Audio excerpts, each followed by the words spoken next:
He got back to me, so I felt good about everything, and we talked on the phone quite a few times. And then he, like I said, he showed up for the wedding and was great, and then just ghosted us completely. It's your special day. You spend months, years even, planning your wedding. You hire a videographer, but once you make the final payment, no video, and he disappears. A bride contacted our whistleblower hotline asking for help after she says that's just what happened to her. But as Valley News Team's Joshua Pagero found out, others say they also lost money when their wedding day memories never showed up. Chelsea and Isaac Steele of Jamestown got married late last year. Their wedding day was years in the making. It was a big day. We had waited a lot. We had put a lot into it. We had family from all over the place. A friend told her about Robert Benda, a wedding videographer in Grand Forks. She says her friend spoke highly of him. And yet, after months and $2,500 later, they still haven't received their wedding day video. Very frustrating. Because I hope he's not ripping off other people, but then to leave the ones that have already paid him hanging. I mean, why show up and play the role if you're not going to give us our stuff?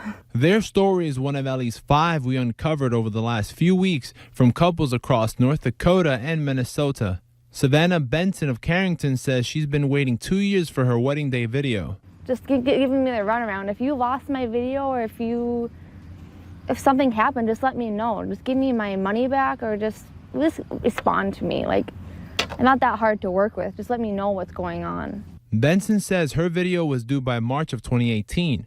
These are contracts that were signed by Benda stating he had 90 days to turn over videos. I would be okay if you just give me my video now, but if you're not, then give me my money back. One of the two. According to police, Robert Benda operated the business She Said Yes wedding video. Numerous reviews on his Facebook page describe negative experiences and complaints. Benda started a new business called Robert Benda Video. Here you are still doing wedding videos and getting videos back that you've done 2-3 months ago, and I'm still waiting 2 years later. Grand Forks police say they got a complaint last year concerning Benda. Investigators spoke with Benda then. He told them he was dealing with crippling anxiety. Police say he didn't want to accept responsibility for his actions.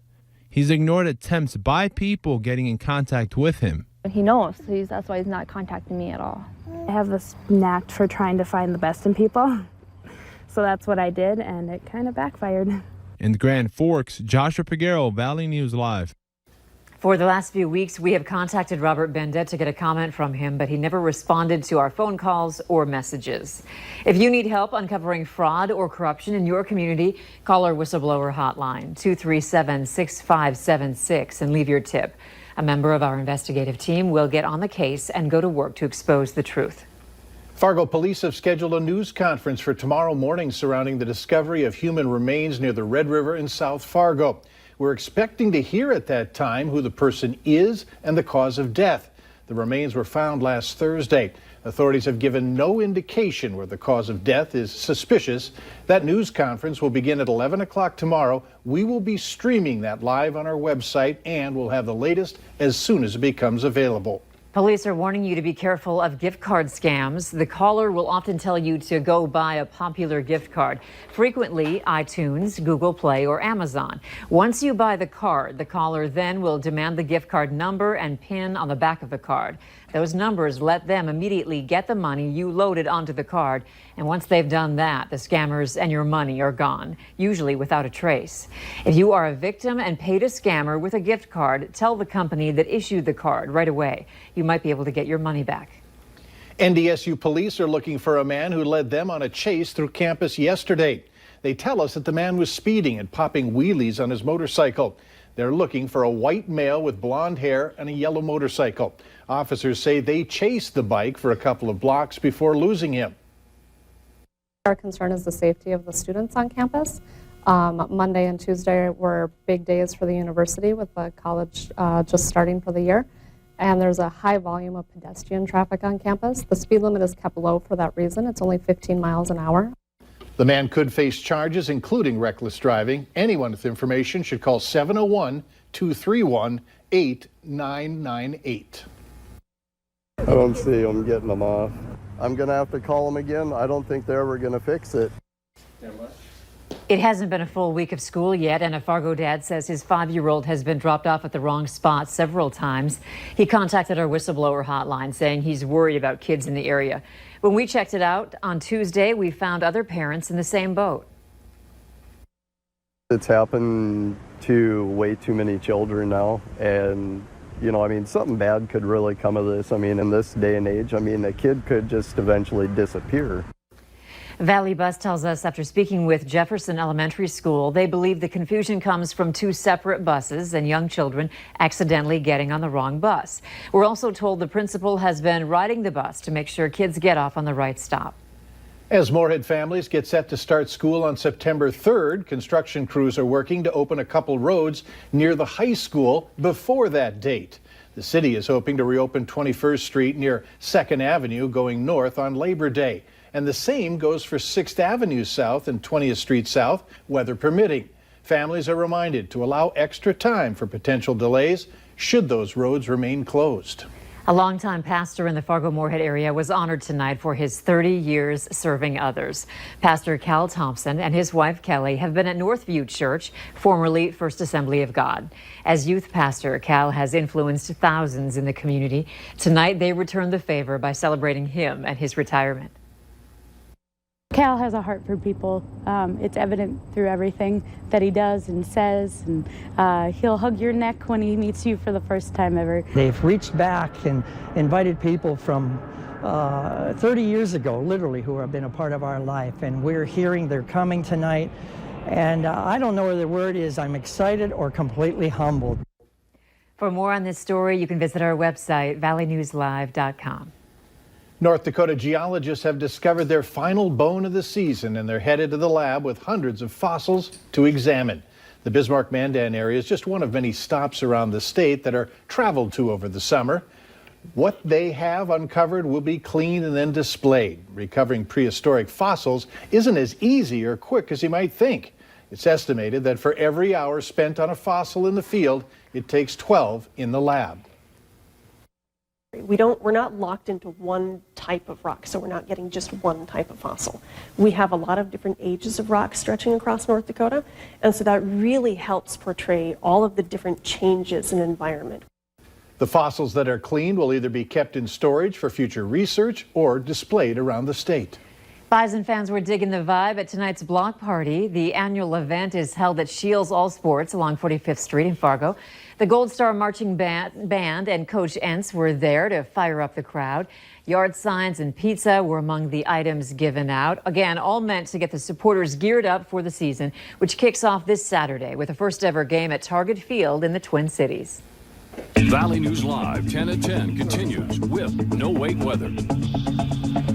Certainly feeling more fall-like as temperatures have peaked in the 60s the last couple of days. Gray skies, but today that was replaced with sunshine. That felt marvelous, and heading into our evening, conditions remain quiet as we look from our Valley Skycam along the I-94 corridor to the west. 61 degrees on the thermometer, winds from the south at only 9 miles per hour, so the wind tapering off as well. In our western counties, we have the warmth in the Devil's Lake area at 66, 63 in Grand Forks and Jamestown.